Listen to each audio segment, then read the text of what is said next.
Baada ya kuzuiwa kutumia uwanja wao wa nyumbani wa CCM Mliti kutokana na kutokidhi vigezo, klabu ya Singida Black Stars sasa itatumia uwanja wa Tanzanite Kwara uliopo pale mjini Babati mkoani Manyara kama uwanja wake wa nyumbani katika mchezo wa kombe la shirikisho la CRDB dhidi ya KMC FC utakaochezwa Machi 13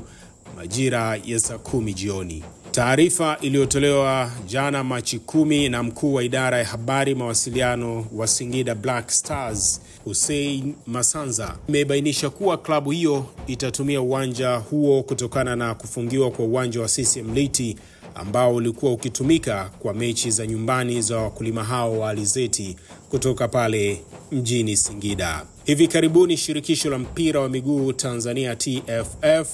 lilivifungia viwanja vya Jamhuri Dodoma, CCM Kirumba Mwanza pamoja na CCM Mliti Singida kutumika kwa michezo ya ligi kuu Tanzania bara kutokana na kushindwa kufikia vigezo vya kikanuni na sheria za mpira wa miguu. Na uamuzi huo ulichukuliwa baada ya tathmini kubaini mapungufu kadhaa katika viwanja hivyo, ikiwemo hali ya nyasi, miundombinu ya wachezaji na mashabiki pamoja na usalama kwa ujumla. Usisahau tutaendelea kukujuza zaidi kuhusiana na taarifa mbalimbali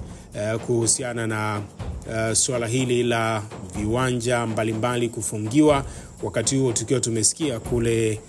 jijini Mwanza kukiwa na taarifa kwamba mkuu wa mkoa amekielekeza chama cha soka mkoa wa Mwanza kuweza